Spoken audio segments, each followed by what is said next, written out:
Hola compañeros medievales, ahora seguimos con un capítulo más, el cadáver. La putrefacción del cadáver es insoportable para los supervivientes. Los ritos funerarios devuelven la paz y el orden a la comunidad, pero después de las ceremonias todavía queda un cuerpo indefenso e inanimado. Y aunque no sea excesivamente agradable, los vivos deben hacer algo al respecto. Los cuidados que se llevan a cabo con los cuerpos varían de una cultura a otra, aunque muchos mantienen acciones parecidas como la incineración. Algunos pueblos optan por el abandono del cadáver, que será devorado por los animales carroñeros. En cambio, existieron tribus antropófagas que optaban por ingerir algunas partes de sus seres queridos, aunque la mayoría prefiere no tener una relación tan directa con el cadáver y se desprende de él para dejarlo en cementerios donde posteriormente acudirá a venerarlo. En las lenguas latinas, el ser humano sin vida recibe el nombre de cadáver. Esta palabra está etimológicamente conectada con el verbo latino cadere, que significa caer. Efectivamente, el cadáver es aquello que ya no se tiene en pie porque se ha quedado sin fuerza vital. Antiguamente se creía que la palabra cadáver derivaba de las iniciales de la expresión latina caro data vernibus, carne dada a los gusanos, pero esta etimología era una fantasía medieval. Cuando preparaban el cadáver, según las posibilidades con las que se contaba, el cuerpo sin vida era lavado concienzudamente con agua o vino, siendo además algo común cerrar los ojos del cadáver, tapar sus fosas nasales y atar con un cordel o rosario los dedos gordos de pies y manos. Dado el miedo que se tenía a las ánimas en pena, la creencia pagana de que, realizando estas acciones, se imposibilitaría el regreso del alma del fallecido a su cuerpo terrenal, y esto fue tomando fuerza paulatinamente. Después, con el cuerpo limpio, este cuerpo era vestido con las prendas más ricas o mejor conservadas que el difunto tuviera en vida, siendo primordial el estatus que poseía el difunto antes de su muerte. En el caso de los fallecidos más poderosos, los cuerpos podían ser adornados con alguna joya, y si era de algún estamento inferior, podían ser honrados con algún elemento decorativo que fuera identificado de su persona. Una vez listo, el cuerpo era envuelto en un sudario o en un tejido lo suficientemente extenso como para cubrirlo, siendo la tela cosida o unida con agujas para facilitar la ruptura de los lazos entre el cuerpo y el alma del difunto. Pero a veces los muertos no estaban tan muertos. Cuando abrían el cajón, en ocasiones se veían arañazos. Había sido enterrado vivo. Para evitar esto, en esta época surgió la idea de que al cerrar el ataúd, agarrar a la muñeca del difunto un hilo, pasarlo por un agujero del ataúd y atarlo a una campanilla sobre la tierra. Si el individuo estaba vivo, solo tenía que tirar del hilo y sonaría la campanilla y sería desenterrado, ya que una persona estaba al lado del ataúd durante unos días. De esta acción surge la expresión salvados por la campana, que hoy en día lo usamos, pero estando vivos. Los celtas, asentados en el centro de Europa, son los herederos directos de la cultura de los campos de urnas y, como tales, adoptan la incineración como práctica funeraria habitual. En la península ibérica, los celtíberos también incineraban a sus grandes guerreros, hasta que llegó el cristianismo. Los pueblos germánicos procedentes de Asia Central adoptaron igualmente la práctica de la cremación casi al mismo tiempo que los pueblos mediterráneos y celtas, manteniéndola durante 2 milenios. A inicios de la Edad Media, el entierro del cuerpo reemplazó a la cremación, excepto en casos de plagas y enfermedades contagiosas. En el año 785, mediante el decreto de Paderborn, el emperador Carlomagno prohibió la incineración bajo pena de muerte.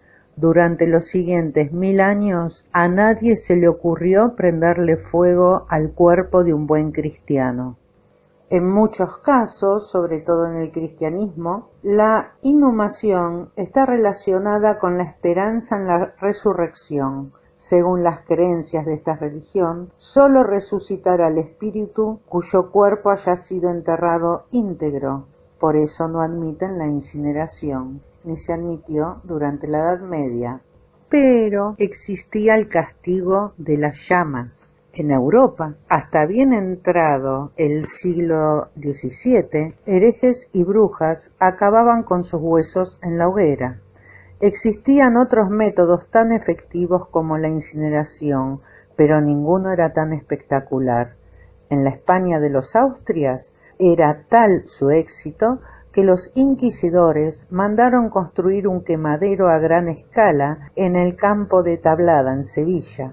Se trataba de una gran plataforma de piedra que tenía en sus esquinas 4 enormes estatuas de yeso representando a los profetas, donde se encajaban vivos a los impenitentes para que muriesen a fuego lento. El cadáver desencadena en los vivos sentimientos contradictorios de respeto y miedo.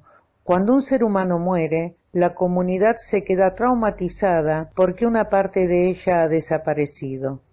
Los supervivientes tienen que superar esa herida para poder llevar a cabo los rituales funerarios que exige la tradición. Aunque estos rituales varían considerablemente según las sociedades y las épocas, todos tienen algo en común. Sirven para apaciguar el sentimiento de pena y para devolver el equilibrio a la comunidad. Además, en todas las culturas encontramos la siguiente idea: el alma del difunto solo obtiene la paz si se realiza un funeral adecuado. En el fondo no existen tantas diferencias entre la manera como se enfrentaban a la muerte nuestros antepasados más remotos y las que se realizan hoy en día. Para el cristianismo, el cuerpo del difunto debe ser tratado con respeto y caridad. Así, enterrar a los muertos era una obra de misericordia. El lugar de entierro debería ser un cementerio preferentemente católico, ya que había sido consagrado como lugar santo de reposo. Los funerales cristianos siempre acostumbraron a ser sencillos. En el ritual funerario de la liturgia católica romana se destacan 3 momentos principales: el velatorio, la misa fúnebre y el entierro. Estas 3 partes tienen lugar en 3 lugares distintos: la casa o el tanatorio, la iglesia y el cementerio. El cuerpo era depositado en alguna estancia para ser velado. Se le anunciaba a la comunidad a través del toque de campanas que era el momento de asistir a la vigilia. Con alguna presencia cada vez mayor de sacerdotes e individuos vinculados a una orden religiosa, era de obligado cumplimiento hacer una visita al fallecido y a su familia, ya que la mentalidad medieval entendía que el muerto debía ser objeto de respeto. Esta vigilia se convirtió en una ceremonia en donde el dolor y los lloros fueron sustituidos por la dignidad y las oraciones. Se creía que sólo así podía ayudarse al tránsito del difunto, que tal vez podía estar atrapado entre 2 mundos. Luego, pasadas unas horas, se ponía en marcha el cortejo fúnebre que acompañaría al difunto hasta el lugar en el que el cuerpo descansaría.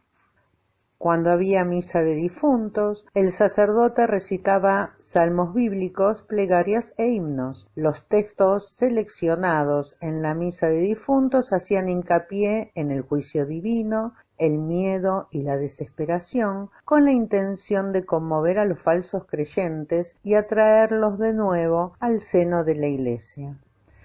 Y hay que prepararse para la muerte, y esa acción o sacramento se llamaba extrema unción, ya que sólo se impartía a los enfermos en trance de muerte. El sacramento consiste en hacer 3 veces la señal de la cruz en la frente y en cada una de las manos del enfermo. Mientras se lo unge, el sacerdote repite la siguiente fórmula: por esta santa unción y por su bondadosa misericordia, te ayude el Señor con la gracia del Espíritu Santo, para que te libre de tus pecados, te conceda la salvación y te conforme en tu enfermedad. Amén. Siempre solo pudo ser administrada por un sacerdote o un obispo, y es destacable que el ritual católico reserva un tratamiento distinto al hombre y a la mujer. Cuando el sacerdote recita el salmo, ha de hacerse la señal de la cruz según el rito sobre la frente, la boca y el pecho, y lo mismo ha de hacerse sobre el enfermo, si es varón y no puede hacerlo por sí mismo a causa de su enfermedad. Pero en cambio, si era mujer, cuando el sacerdote hacía la señal, la enferma debería hacerla por sí misma en los lugares indicados, y si no pudiera por su enfermedad, era necesario que se lo hiciera otra mujer. Esta diferencia se debe, según las creencias cristianas, a que Eva tentó a Adán en el paraíso. Por eso hacían diferencia entre el tratamiento del hombre y el tratamiento de la mujer, aún después de muertos. La expresión de cargar con el muerto deviene de esta época. Resulta que en la Edad Media, si aparecía un cadáver en una población en extrañas circunstancias y que nadie pudiera identificar y costear los gastos del entierro, todo el pueblo debía pagar una multa. Por esta razón, cuando aparecía algún cadáver que cumpliera los requisitos, los vecinos intentaban sacarlo del pueblo antes de que lo vieran las autoridades. ¿Qué hacían? Cargaban con el muerto y lo dejaban en el pueblo vecino. Y aquí los dejo por hoy. Hoy es vuestro día de suerte, amigos, porque seguro que nos vamos a encontrar el próximo programa para disfrutar la historia de la muerte y sus curiosidades en la Edad Media.